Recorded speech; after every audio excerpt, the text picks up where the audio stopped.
Hello. Hello.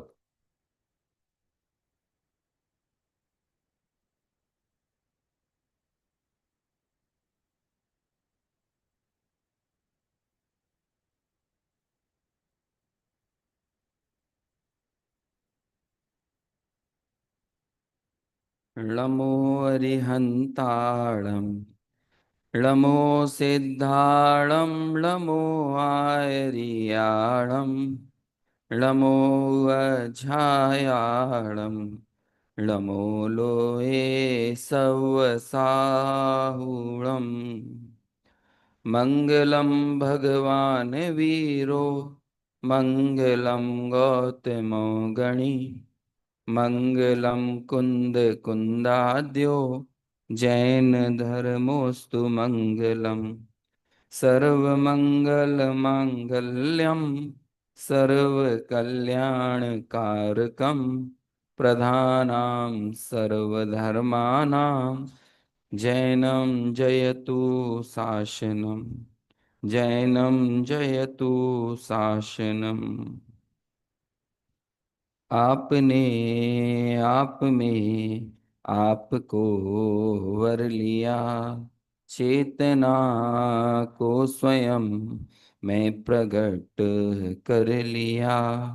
हे विरागी प्रभु, हे महावीर जिन, आपके दर चरण मैं शतत नमन। आपके दर चरण मैं शतत नमन। येनात्मा बुध्यतात्मेव परत्वेनैव चापरम् अक्षयानंत बोधाय तस्मै सिद्धात्मने नमः।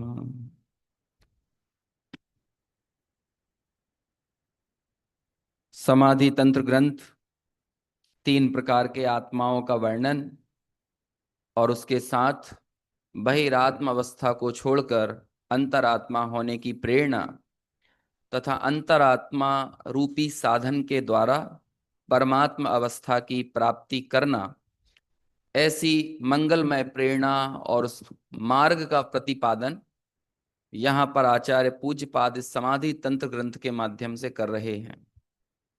7 नंबर के श्लोक तक की अपनी चर्चा हो गई है। बहिरात्मा की कैसी मना स्थिति है, कैसे अनादिकालीन संस्कार हैं, कैसी उसकी वृत्ति है, कैसे उसके परिणाम हैं, उस वृत्ति में और उस परिणाम में मूल कारण जो उसकी विपरीत मान्यता है, जो अभिप्राय की खोट है, उसको इस 7 नंबर के श्लोक में आचार्य ने दर्शाया था। जहां ये बात कही कि इस बहिरात्मा के इंद्रिय के द्वारों से ये जो कुछ भी ग्रहण करता है, उन मूर्तिक पदार्थों में, शरीर आदि पर द्रव्य में ही आत्म बुद्धि स्थापित करता है। और चूंकि इसकी इंद्रियां जिन विषयों को जानती हैं, जिन्हें अपना मानती हैं, उन विषयों के प्रति ही इसकी स्फुरना निरंतर बनी रहती है, उसके लिए ही ये स्फुरित होता रहता है। ऐसी इस बहिरात्मा की वृत्ति है और इस कारण से वो आत्म स्वभाव के प्रति परांग मुख है। अपने वास्तविक स्वरूप की प्रतीति करने को लेकर अजान बना हुआ है, पर द्रव्य को ही स्वपने से ग्रहण करता है। ऐसी अनादिकालीन भ्रमणा इस जीव की है। और कैसी भ्रमणा है? तो अब अगली दो जो गाथाएं, जो श्लोक हैं, उसमें हमें बहिरात्म अवस्था में चारों गतियों में जीव की जो स्थिति को देखने देखने को मिलती है, उसका वर्णन अगले दो श्लोकों में कहा है। देखो इसकी उत्थानी का क्या है। 8 नंबर के श्लोक के पूर्व हिंदी में ही पढ़ देता हूं। और उसका प्रतिपादन करके मनुष्य आदि चतुर्गति संबंधी 4 भेद से जीव भेद का उसमें प्रतिपादन करते हैं। ऊपर के श्लोक में कहा था कि पर पदार्थों में आत्मबुद्धि करता है। तो पर पदार्थों में आत्मबुद्धि कैसे समस्त अलग अलग गतियों में जीवों की देखने को मिलती है। वो वर्णन यहाँ पर इन दो श्लोकों में आ रहा है। अपन पहले ये दोनों श्लोकों का पाठ करते हैं, फिर इसके आधार से चर्चा आगे बढ़ाएंगे। दिख रहे हैं पीछे श्लोक? श्लोक नंबर 8 और श्लोक नंबर 9 है ना? आ गए? पहले 8 दिख रहा होगा, उसी के ऊपर 9वां होगा। नरदेहस्थमात्मानं विद्वान् मन्यते नरम, तिर्यञ्च तिर्यङ्गस्थं सुरांगस्थं सुरम तथा। अगला निकालिए। नारकं नारकांगस्थं न स्वयं तत्त्वतस्तथा, अनंतानंतधीशक्ति स्वासंवेद्योचल स्थिति। इसका पद्यानुवाद निकालिए नीचे, तो दोनों को साथ में अपन पढ़ते हैं। तेरे यक में तेरे अंश गिन, नर तन में नर मान, देव देह को देव लख, करे मूल पहचान, नारक तन में नार की, पर नहीं यह चैतन।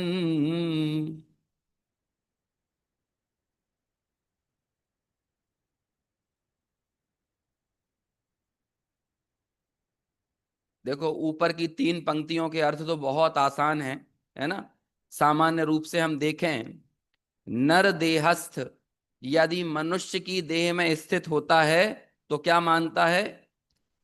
आत्मानम, यही मैं हूं। नर देहस्थम, जो नर देह है ना, यही मैं हूं, आत्मानम। इसके अलावा मेरी और कोई सत्ता है नहीं। समझ में आया? ये इन्हीं सब बातों को ध्यान में रखते हुए टोडरमल जी ने वो पंक्ति लिखी। वहां जो शरीर धारण करता है उसमें ही तन्मय होता है, प्राप्त पर्याय में ही तन्मयपना धारण करता है ना? मन्यते नरम। और ऐसा कौन मानता है? देखो, एक शब्द आया है बीच में, अविद्वान। कौन सा शब्द है? अविद्वान। किसके लिए कह रहे हैं? बहिरात्मा के लिए। यदि गुरुदेव श्री के व्याख्यान इस पर सुनो आप, तो मालूम क्या कहेंगे? जो अंतरात्मा हो गया तो वो चिड़िया भी विद्वान हो गई। समझ में आया? वो नरक गति के जीव जो अंतरात्मा है वो कौन हो गए? वो विद्वान हो गए।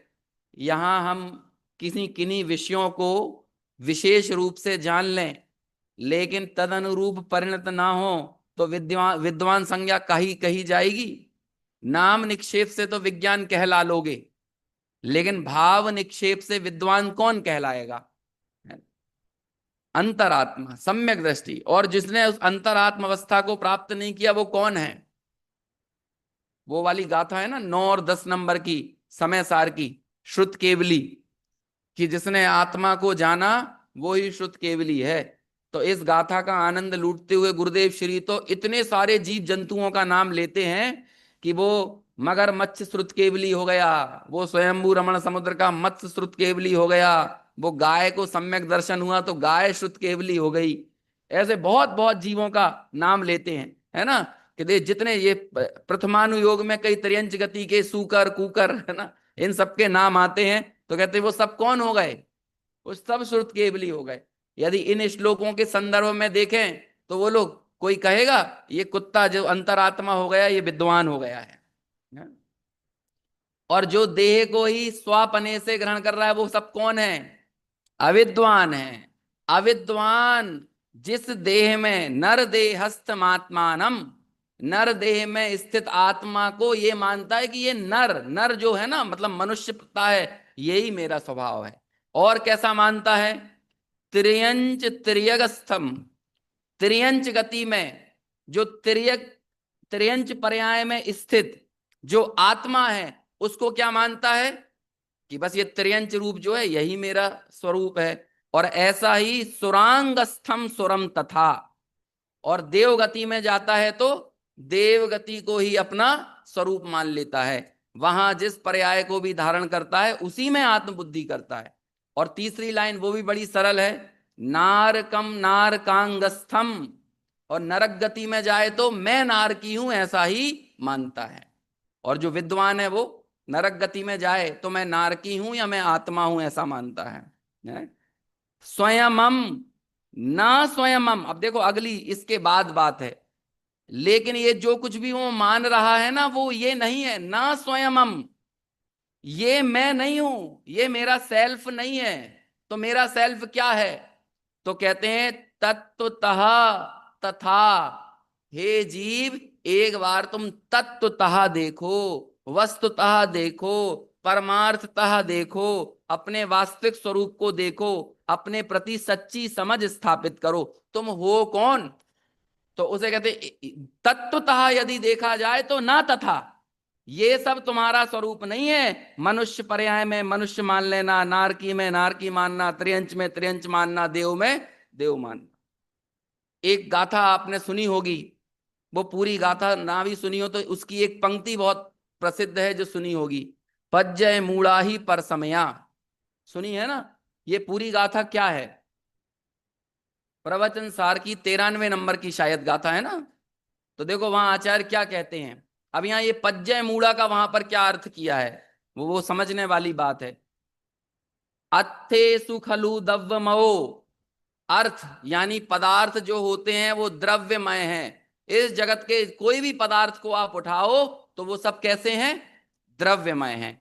दव्वाणी गुणपगाणी भड़िनाणी, और द्रव्य जो है वो गुणों से समूहित हैं, गुणों का समूह जो है वही क्या कहलाता है? वो द्रव्य है। और तेसिम पुण्य पज्जाया, और उन गुणों की ही क्या होती हैं? पर्याय होती हैं। लेकिन जो इस पूरी वस्तु व्यवस्था को ना समझे, तत्वतः चीजों को ना देखे और मात्र पर्याय को ही देखे, तो उसे क्या कहा? पज्जय मूढ़ा ही परसमया। देखो हम तो तुम्हें दिखा रहे थे एक बड़े फलक पर ले जाकर ब्रॉड मेंटेलिटी आपकी बने, बृहद मानसिकता हो, हम तो ये सोच रहे थे। लेकिन कोई व्यक्ति बृहद बड़े पैमाने पर जाकर, फलक यानी समझते हैं क्या कहते हैं? आसमान में क्षितिज, जहां पर जहां से पूरे क्षितिज को अच्छे से देखा जाए वो होता है बड़ा फलक, है ना? बहुत ब्रॉड मेंटेलिटी। लोक में भी जो ब्रॉड मेंटेलिटी है वो अच्छी है कि नैरो मेंटेलिटी अच्छी मानी जाती है? जो जो व्यक्ति असमान जाति पर्यायों को ही अपनी संपूर्ण सत्ता मानते मानकर बैठा है ना, वो कहते हैं तुम सब नैरो मेंटेलिटी हो, तुम अपने अनादि अनंतता की तो खबर नहीं रखते, और उस अनादि अनंतता के प्रवाह में आने वाले एक पड़ाव को अपना सर्वस्व मानकर बैठ जाते हो। देख लो इस उम्र में हमारी योजनाओं का कभी मूल्यांकन करके देखिए, तो यदि 65 70 80 साल की उम्र भी हो जाए ना, तो भी योजनाएं तो ऐसी चलती हैं जैसे कि ये पर्याय अनादि अनंत रहने वाली है। लेकिन यदि तत्वतः देखोगे तो क्या पता चलेगा? देखो जब हृदय में थोड़ा तत्व ज्ञान प्रवेश करता है ना, थोड़ा, जब संपूर्ण कर जाए तब तो अनुभूति हो जाती है। आज सुबह हम योग सार की गाथाएं पढ़ रहे थे, तो उसमें 66 नंबर की गाथा आई थी। तो उसमें याद आता है क्या गाथा थी? बहुत सरल गाथा थी वो, है, बिरला जाने तत्व को, बिरला सुनवे तत्व, बिरला धारे तत्व को, बिरला अनुभवे तत्व। है ना? आ गई क्या पीछे? मैंने थोड़ा पद्यानुवाद उल्टा सीधा बोला होगा, मैंने तो भाव बोल दिया। देखो देखो पढ़ो, जब आई गई है तो, बिरले पुरुष ही जानते, बिर बिरले सुने, करे निज ध्यान, अर विरले पुरुष धारण करे। समझ में आया? यहाँ चार, अब ये हिंदी अनुवाद में भी थोड़ा आगे पीछे कर दिया है। उसमें सबसे पहले है जानना। ये बिरला जानना क्या होता है? अरे थोड़ी ललक पैदा होना, वस्तु को उसकी परमार्थ से जानने की ललक होना। आप जान पा रहे हो कि नहीं जान पा रहे हो ये बात की बात है, लेकिन ललक तो हो। श्रोता के स्वरूप में आपने एक बात को नोटिस किया, टोडरमल जी ने लिखा, भली होनहार है जिसकी, उसको ये विचार आता है कि मैं कौन हूं। बोलो, यदि होनहार नहीं होगी, अभी जाना नहीं है कि मैं कौन हूं, लेकिन मैं कौन हूं ये जानने के प्रति जो जिज्ञासा पैदा हो रही है ना, ये किसके होगी? ये बिना भली होनहार के नहीं होगी। ये अपने अपने घरों को छोड़कर हम यहाँ पर आ गए, और उसके बाद भले हमें अभी समझ नहीं आ रहा है कि कैसी बंद विच्युति हो रही है और कौन से बंद स्थान है, लेकिन हृदय में जो ये भाव पड़ा हुआ है, समझ में आया ना कि आखिर इनका स्वरूप क्या है। तो ये जो भाव है ये हल्का भाव नहीं है, ये भली होनहार है, क्योंकि अपनी ही चर्चा है ना इन सारी जगहों पर। तो वो एक जानने के प्रति जो जिज्ञासा होना, ये कोई छोटी बात थोड़ी है। तो जब जिसके हृदय में इसके प्रति एक सौ अहो भाव आए, जिनवाणी के प्रति, जिनवाणी में अपनी प्ररूपणा कैसी क्या की गई है, अपनी संपूर्ण वस्तु स्थिति जानने की विभिन्न विवक्षाओं से जीव का कहाँ क्या स्वरूप कहा है, ये जानने की ललक होना, ये विरले है। और फिर जब इससे और आगे बढ़ो, चलो जिज्ञासा तो हो गई, तो कहते जिज्ञासा तो कईयों के पैदा होती है। टोडरमल जी ने लिखा कि वहां अनेकों जीवों को भावना तो होती है अपने स्वरूप के जानने के संबंध में, लेकिन कुगुरु के हत्थे चढ़ जाता है। अब बोलो क्या हो, अब वो उसकी जिज्ञासा तो थी लेकिन गलत ऑप्शंस पे टिक मार के आ जाता है तो अभी क्या करेगा उसमें। तो चलो थोड़ा आगे बढ़ा तो सही तत्व सुनने तक पहुंचा, और फिर उससे भी थोड़ा और आगे बढ़ा तो उस सुनकर उसको धारणा में लेने के लिए आगे बढ़ा, उसको समझा, उसका निर्णय करने के लिए अग्रसर हुआ। और इससे भी और विरले स्थिति यदि किसी की होती है कि उसका ध्यान, उसका अनुभव उस रूप परिणत हो जाना, ये तो बहुत ही विरला कार्य है। तो हम सोचो अनेकों विरले में से तो छटकर यहां तक आ गए, लेकिन अब इसके आगे की श्रेणी पर ऊपर चढ़ने के लिए कौन को पुरुषार्थी होना पड़ेगा, हमें ही होना पड़ेगा ना। तो कहते हैं जब शुरुआत में ही आपको थोड़ी सी तत्व का परिचय होता है, जिनवाणी के प्रति जब आपकी थोड़ी समझ विकसित होती है, तो सबसे पहले मालूम कौन सा भाव आता है, पर्याय की अनित्यता का बोध होता है। क्योंकि हमारे सारी प्लानिंग, हमारे एफर्ट्स पर्याय के लिए चल रहे हैं। कुएं को ही हमने पूरी दुनिया मान रखा है, कुएं का मेढा कूप मंडूक बोलते हैं ना, तो ये पर्याय एक कुआं है और द्रव्य तो बहुत बड़ी दुनिया है। समझ में आया। आचार्य कहते हैं तुम सदियां हो और हमने अपने आप को लम्हा मान लिया है ना, और लम्हों की खता सदियों पर थोप देते हैं हैं। विकार तो एक समय का है, वो तो लम्हा है, लेकिन तुम्हारा स्वरूप सदियां है। सदियां समझ गए, अनादि अनंत, ये मेरी सदी है। लेकिन हमें क्या लगा, अब जब वो आपको आपकी उस क्षणिक पर्याय का जो अनित्य बोध पैदा हुआ, आज सुबह बात निकली थी ना, अनादि अज्ञान का मूल यदि कोई है तो वो क्या है, इस प्राप्त पर्याय में, यानी इस असमान जाति द्रव्य पर्याय में जो अहम बुद्धि है, ये समस्त अविद्याओं का मूल है। अभी इस अविद्या के परिणाम स्वरूप और कौन कौन सी जो साइड इफेक्ट्स होते हैं, कैसी पर्याय मूलता देखने को मिलती है, वो चर्चा अगले 10 और 11 नंबर के श्लोक में आएगा। लेकिन पहले में पहला क्या है कि नर पर्याय मिली तो यही पर्याय मेरी है, देव पर्याय मिली तो यही मेरी है, त्रियंच मिली तो ये त्रियंच पर्याय ही मेरा स्वरूप है, इसके परे मेरी और कोई भी सत्ता, मेरी कोई हस्ती है नहीं। ये तत्व की भूल है। तो जब बात समझ में आई तो क्या हुआ, पर्याय का अनित्य बोध हुआ, और पर्याय का अनित्य बोध होने पर क्या सुर निकलता है, कैसा सुर निकलता है, टोडरमल जी के शब्दों में कहो, है कभी मति, कभी ज्ञानावरणादि का क्षयोपम पाकर, है ना, क्या हुआ इसको, क्षयोपम ज्ञान विशेष हुआ, ज्ञानावरणादि का क्षयोपम हुआ, जिसके कारण तत्व विचार की शक्ति मिली। पश्चात मोह मंद हुआ तो क्या हुआ, तत्व विचार में उद्यम हुआ। तत्व विचार की शक्ति मिलना अलग है और तत्व विचार में उद्यम होना अलग है। और बाह्य निमित्त देवगुरु शास्त्र का मिला, उनसे सच्चे उपदेश का लाभ हुआ। कौन सा उपदेश मिला कि स्वा पर क्या है, अपने हितकारी अहितकारी भाव क्या है, सात तत्व का क्या स्वरूप है, देवगुरु शास्त्र का क्या स्वरूप है। जब सावधान होकर इनका विचार किया तो सबसे पहले जो जाती है ना, वो ये पर्याय में जो अनादि अनंतता मान रखी है हमने भीतर में, कि मान के चलो ऐसा लगता है कि ये तो जीवन हमेशा ही चलता रहेगा, वो पर्याय की जो अनित्यता है उसका बोध पैदा होता है, और जीव के अंदर से हुंकार उठती है, अहो मुझे तो इन बातों की खबर ही नहीं, मैं तो भ्रम से भूलकर प्राप्त पर्याय में तन्मय हो रहा था, किंतु इस पर्याय की स्थिति तो थोड़े काल की है। अब बोलो, अब आपके प्रयास किसके लिए होना चाहिए? जो थोड़े काल की है उसके लिए प्रयास करें, या जो अनादि अनंत है उसकी स्वीकृति करें? यही हो रही है। लम्हों पे तो पूरी तरह समर्पित हैं और सदियों की उपेक्षा कर रखी हैं? अपने अनादि अनंत स्वरूप को तो उपेक्षित बना रखा है, और पूरा का पूरा समर्पण, तन्मयता सब किसके लिए है? अपने उस कल पर हम अपने आज को जाया कर देते हैं। जाया समझते हैं? बर्बाद। हैं? जाया उर्दू शब्द है। अपने उस कल पर हम अपना आज आज बर्बाद कर देते हैं, जिस कल के बारे में हमें पता भी नहीं है वो है भी कि नहीं। बोलो, योजनाओं में देखो, आज से 10 साल बाद ऐसा होगा, 15 साल बाद ऐसा होगा। अब देखो सारा का सारा भय देखो, आप अपने अपने भय का मूल्यांकन करो।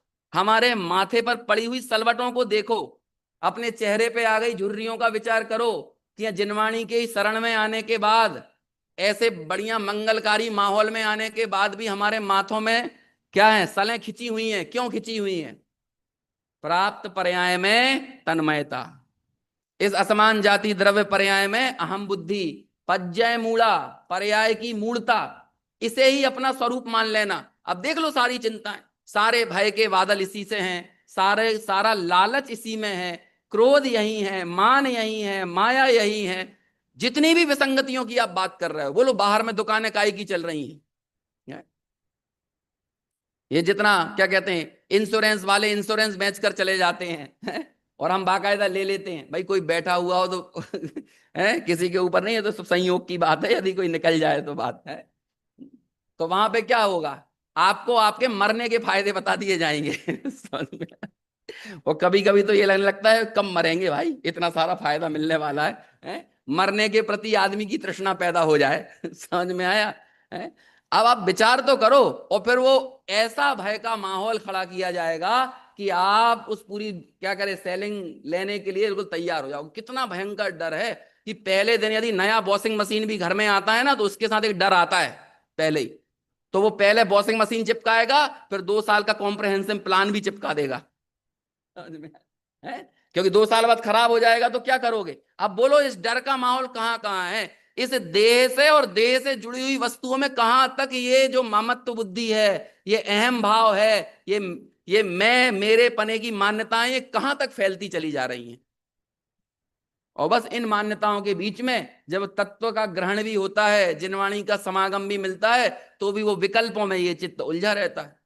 पिछले श्लोक में बात आई थी ना कि चित्त का, दोष का और आत्मा का, इन तीनों के प्रति अभ्रांत है, और बहिरात्मा इन तीनों को लेके भ्रांत है। उसे विकल्पों में उपादेय बुद्धि है बहिरात्मा के, उसे विकल्पों की पूर्ति करना अपना दायित्व लगता है, लेकिन अंतरात्मा विकल्पों का मात्र ज्ञाता है, उसका पूर्ति करने के कर्तव्य से या कर्तृत्व के अहंकार से भरा हुआ नहीं है। समझ में आया? आचार्यों ने आश्रव के संबंध में ये निर्णय करने को क्यों कहा? उनसे पूछा आश्रव कैसे जाएगा, तो क्या बोला उन्होंने? आश्रव को जानोगे तो आश्रव जाएगा। णादुण आसवाणम असुचित्तम, है ना, च विवरीय भावम चा दुखस्य कारणम तीय तदोणियत्तिम कुणदि जीवो, कि आश्रव असुचि है, आश्रव विपरीत है, आश्रव दुख का कारण, ये जानो। यदि ये जानोगे तो आश्रव को पनाह नहीं दोगे, आश्रव का आवभगत नहीं करोगे, अगवानी नहीं करोगे। कैसे हम मेहमानी कर रहे हैं, गेस्ट मान रखा है आश्रव को। अब आश्रव शब्द से समझ में नहीं आता, इच्छा से समझो। नहीं तो आश्रव तो क्या होता होगा, कोई आश्रव, इच्छा।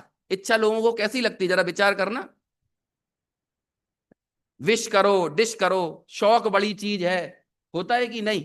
तो ये बड़ी चीज काय के लिए लग रही है? शौक बड़ी चीज है कि ज्ञान स्वभाव बड़ी चीज है? सब हमने सुबह पढ़ा था कि नहीं? राण सहावादियम मुड़दी आदम, आदा, है ना। ज्ञान स्वभाव आपको ज्यादा लगना चाहिए इंद्रियों से, और बहिरात्मा को क्या ज्यादा लगता है? विकल्प ज्यादा लगता है। मन में विकल्प चल रहा है तो पूरा तो करना पड़ेगा, ये तुम्हारा दायित्व है। इसका मतलब तुम्हें विकल्प की, यानी चित्त की, दोष की और अपनी, इन तीनों की खबर नहीं है। और ये विपरीत मान्यताएं, ये विभ्रांति, ये भ्रांतियां चलती क्यों हैं, क्यों चल रही है? ये यहां पे ये बता रहे हैं कि जो पर्याय उसे मिलती है, उस पर्याय को ही मैं पने से स्वीकार करता है। और ये आजकल के संस्कार नहीं है। आगे जाके आचार्य कहेंगे कि उसे ये पर्याय प्राप्त हुई थी अपने अनादिकालीन संस्कारों को तोड़ने के लिए। लेकिन इस पूरी पर्याय में भी हम किसको पुष्ट कर करके चले जाते हैं? उसी संस्कार को। उस संस्कार के ऊपर और बढ़िया घी, तेल, है ना, मीठा, शक्कर पारा, मैसूर पाक और भोग लगा के चले जाते हैं इन संस्कारों के ऊपर। अब बोलो, ऐसे संसार को बढ़ाने वाले संस्कारों की जब इतनी ज्यादा और ज्यादा अगवानी हो जाए और उनकी पूर्ति हो जाए तो वे घटेंगे कि बढ़ेंगे? पूरे जीवन का एक बार मूल्यांकन करके देखो, तो पता चलेगा। यहां तो क्या होना चाहिए था? मेरा बेटा, मेरा मेरी पत्नी, बेटे का ऐसा होना चाहिए, पत्नी का ऐसा होना चाहिए, है ना, इसकी ऐसी नौकरी लगना चाहिए। यदि वो व्यसनों में भी पड़ गया हो तो अब चलता है, आज के समय में इतना तो करना ही पड़ेगा, है? नहीं तो कैसे करियर में ग्रोथ करेंगे? ऐसे ऐसे स्थानों पर चला जाए तो भी उसकी पूरी देखो। वो जो जीवन में कदाचित आचरण नहीं आ पा रहा ना, वो आचरण का ना आ पाना चारित्र मोहनीय का चिन्ह हो सकता है। लेकिन वो जो आपका, समझ लीजिए, असंयम भाव है, यदि असंयम भाव के प्रति आदर पड़ा हुआ है तो वो चारित्र मोह नहीं है, वो दर्शन मोह है। समझ में आया? वो आपके अनादिकालीन संस्कारों को पुष्ट कर रहा है। जीवन में संयम नहीं आ रहा ये अलग बात है, लेकिन संयम अच्छा ही नहीं लग रहा, तो फिर ये क्या? ये चारित्र मोह कहोगे कि दर्शन मोह कहोगे? ये कौन से संस्कारों को बढ़ाने वाला है? समझ में आए? बाहर किसी ने भोजन कर लिया, वो, चलो किसी, उसके लिए कोई बहाना बना सकता है, ऐसा ऐसी परिस्थिति बन गई, कुछ था नहीं, फलाना ढिकाना। लेकिन जो सेल्फियां डल रही हैं, ये क्या है? ये तो उसमें उपादेय बुद्धि है ना, ये तो उसमें आदर का भाव है। तो आपको ये पर्याय अपने उन अनादिकालीन संस्कारों को तोड़ने के लिए मिली थी, या उन पे और क्या कहते हैं, हलवा पुड़ी चढ़ाने का, भोग करने के लिए मिली थी? करके तो यहां से उल्टा चला जाता है रास्ता ही। जो रास्ता हमारे अनादिकालीन संसार के रास्ते का अभाव करने के लिए था, उस रास्ते पर आकर भी हम अपने इस रास्ते को और लंबायमान करते चले जाते हैं। ये मार्ग, ये मनुष्य पर्याय किसके लिए थी? ये जिनवाणी, ये तत्व का ग्रहण किस लिए था? ये तो उस पर ब्रेक लगाने के लिए था ना। ये जो सरपट दौड़ी जा रही थी गाड़ी, अब ये रुकना चाहिए, लेकिन ये रुकी कि और इसमें स्पीड दे दी, एक्सीलरेट कर दिया। संगी पंचेंद्रिय बना, बुद्धि मिली, ज्ञान मिला, सारी समझ विकसित हुई, जिनवाणी भी मिल गई। और अभी यहां से क्या मिला? ये तत्व ज्ञान कहीं लौंग इलायची बन के ना रह जाए। लौंग इलायची समझते हैं, माउथ फ्रेशनर, कि मजा तो वही सब करने में आता है विषय भोगों में, लेकिन थोड़ा सा मूड चेंज करने के लिए है, तो थोड़ा सा ये भी चलेगा। और फिर इसके बाद क्या है? एक लाइसेंस मिल जाता है ना, शुभ भावों में आने के बाद एक लाइसेंस मिल गया अशुभ भावों में जाने का, तो अब निरतिचार भाव से अशुभ भावों में घुस जाएगा। ऐसा है क्या? ऐसा नहीं भाई।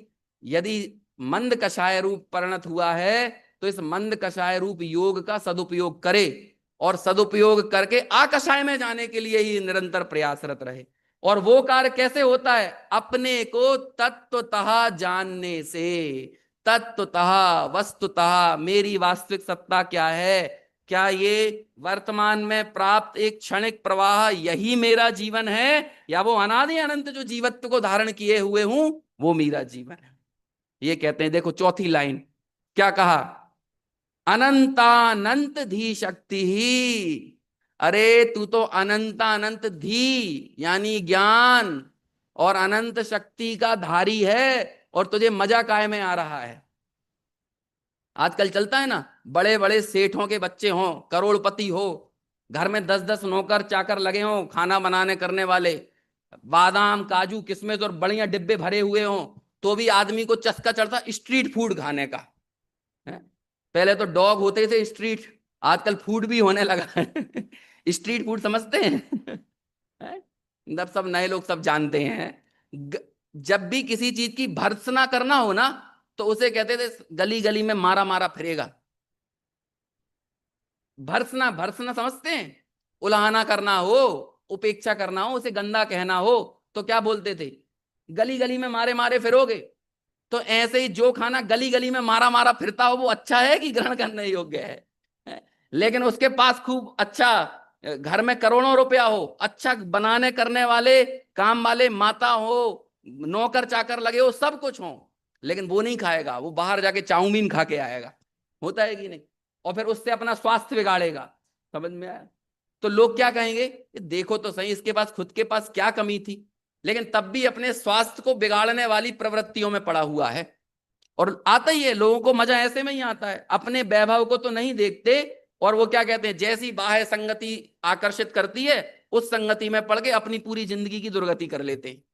ऐसे आचार आश्चर्य व्यक्त करते हैं कि तू तो अनंता अनंत धी शक्ति, धी आने होता है बुद्धि, अनंत ज्ञान और अनंत शक्ति का धारी था, ये तेरा अनंता अनंत प्रवाह था, इस ज्ञान की सामर्थ्य को लिए हुए तेरा प्रवाह था, लेकिन तूने अपने उस अनंता अनंत प्रवाह को, उस अनंत ज्ञान और अनंत शक्ति को तो नहीं देखा, उसमें आने वाले एक पड़ाव को, जो कि पड़ाव तेरा स्वरूप नहीं था, वो पर्याय तेरा स्वरूप नहीं थी, लेकिन वही पर्याय से कैसी लगने लगी, बस यही मैं हूं, तन उपजत अपनी उपज जान तन नसत आपको नासमान। समझ में आया? बस इसके अलावा इससे परे मेरी कोई सत्ता है नहीं।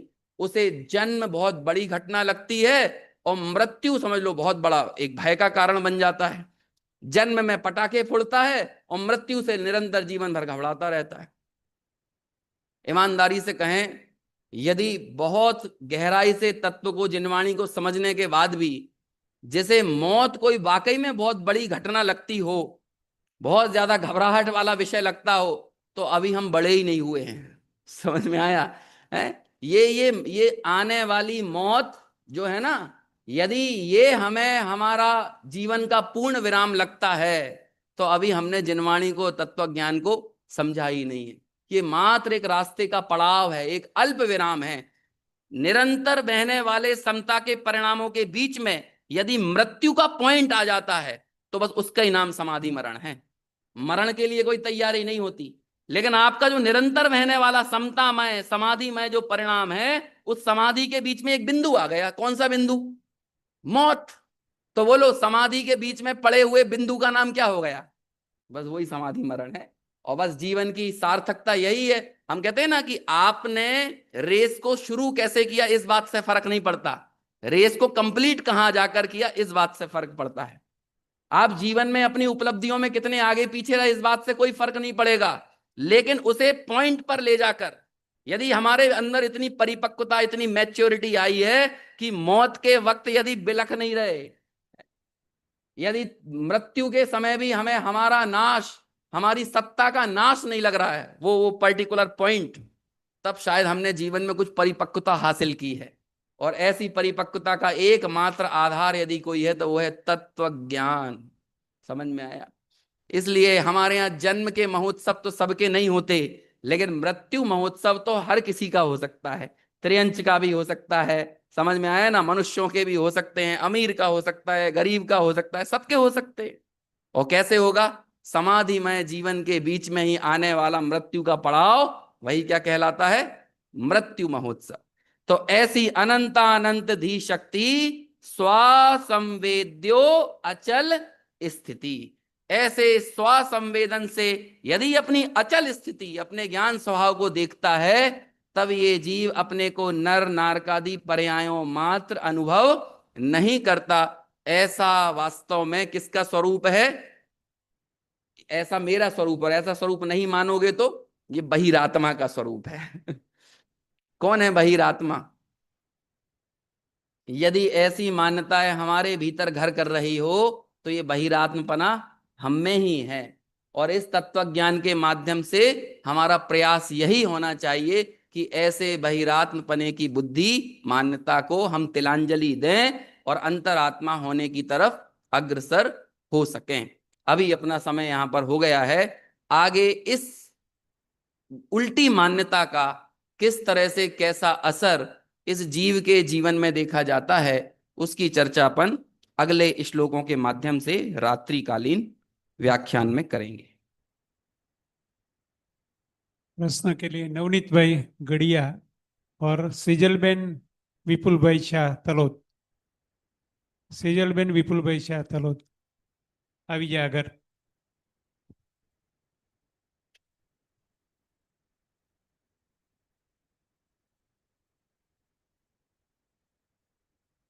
આપણે નિલેશભાઈ, મમ્મીને કેટલા વર્ષ થયા?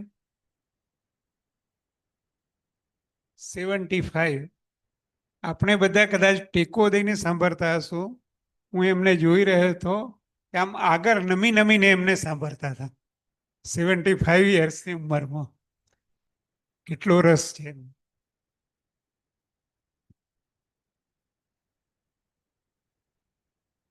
હાલો, જય જિનેન્દ્ર. સમાધિ તંત્ર ઉપર 3 પ્રકારના આત્માનું વર્ણન ચાલી રહ્યું છે: અંતરાત્મા, બહિરાત્મા અને પરમાત્મા.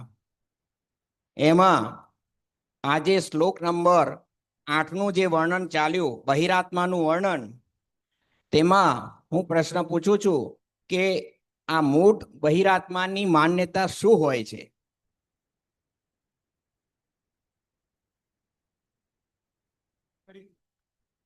મૂળ શ્લોક નંબર જે 8 ચાલ્યો એમાં મૂળ બહિરાત્માની માન્યતા શું હોય છે તે પંડિતજીએ સમજાવ્યું તે પ્રમાણે.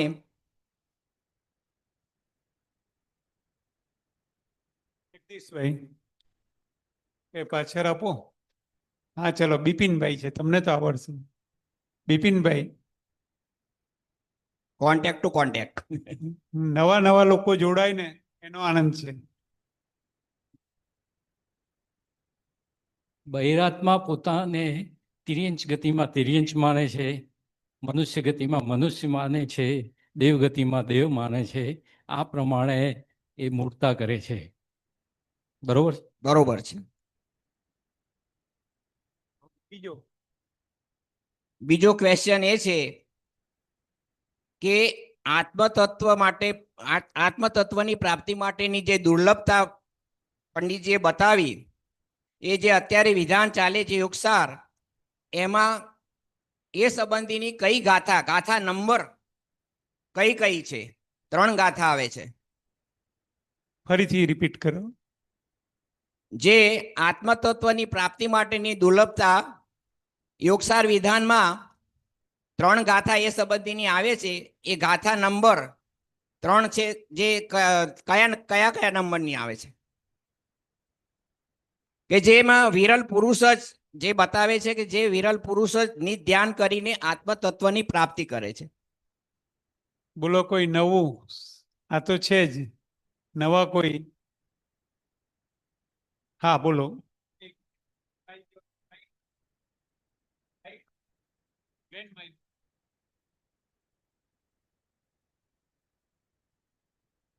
વિરલા પુરુષ નીચ તત્વને સમજીને પોતાને જાણે છે, પોતાને સુને છે, પોતાને વિચાર કરે છે, પોતાને અનુભવ કરે છે અને તેના તન્મય થઈ જાય છે. એમ નહીં, ગાથા નંબર એ તો બરોબર જ છે. 66. 64, 65 અને 66 3 નંબરની ગાથા પંડિતજીએ ઉલ્લેખ કરેલો. સરસ, ધન્યવાદ.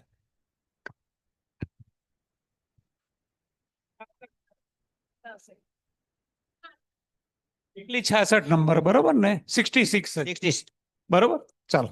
હા, સુભાષભાઈએ જે પ્રયત્ન કર્યો છે, અને એક આ પ્રથમ પ્રયોગ જ કહેવાય, જે અમોને બધાને, મને પોતાને પણ ખૂબ ગમ્યો છે કે આમાં સૌ કોઈ જોડાય છે અને પોતે કંઈક આમાંથી લખવાનું મન પણ થાય છે. અને જ્યારે જેને પૂછવામાં નંબર આવે છે એ તો એટલો સજાગ હોય છે કે મારે શું હવે પૂછવાનું છે અથવા તો એનો શું જવાબ આવશે. ધન્યવાદ.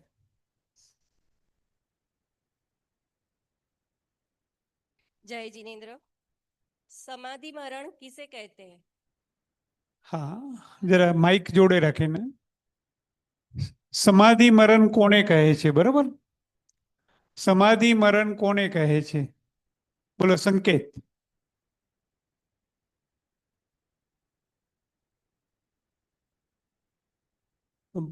समाधि पूरे समय चलती रहती है। उस टाइम, जिस टाइम मृत्यु का बिंदु आए और समाधि में ही देह छूटे, उसको समाधि मरण।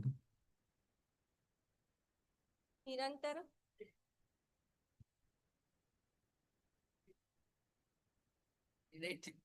जो जो उन्होंने भाव पकड़ा है वो तो एकदम सही है। जो अपने क्या नाम है, समाधि मरण का स्वरूप जो लिखा है ना, क्या नाम है, गुमानी राम जी ने, उसमें भी यही है, नी कषाय भाव पूर्वक जो देह का विलय होता है, तो वो जो नी कषाय भाव की निरंतरता है और उसी बीच में देह का छूट जाना, वही वास्तव में समाधि मरण है। आप मरण के लिए पर्टिकुलरली तैयारी नहीं कर सकते, समाधि के लिए तैयारी कर सकते हैं। अब आप इस समाधि मरण को पढ़े, ये समाधि तंत्र पढ़ रहे हैं ना हम, इसमें कहीं मृत्यु की बात नहीं है, जबकि नाम सुन के ऐसा लगता है कि शायद मौत की तैयारी करवाई गई होगी, है ना। ये तो जीवन की तैयारी है। और ऐसे समाधि में जीवन में ही मृत्यु का बिंदु आ जाए। डॉक्टर साहब ने, छोटे दादा ने तो जीवन के आखिर में यही बात पर जोर दिया, समाधि मरण नहीं, समाधि जीवन है। भाई हाँ, અવિદ્યમાન કેવી માન્યતા છે? અવિદ્વાનની કેવી માન્યતા છે? માઇક નજીક નજીક નજીક અવિદ્વાનની કેવી માન્યતા છે? अविद्वान की क्या मान्यता है? अविद्वान की क्या मान्यता है? अविद्वान, विद्वान बोला, हाँ, अविद्वान शब्द आया था ना इसमें, हाँ, उसकी क्या मान्यता है? अविद्वान की क्या मान्यता?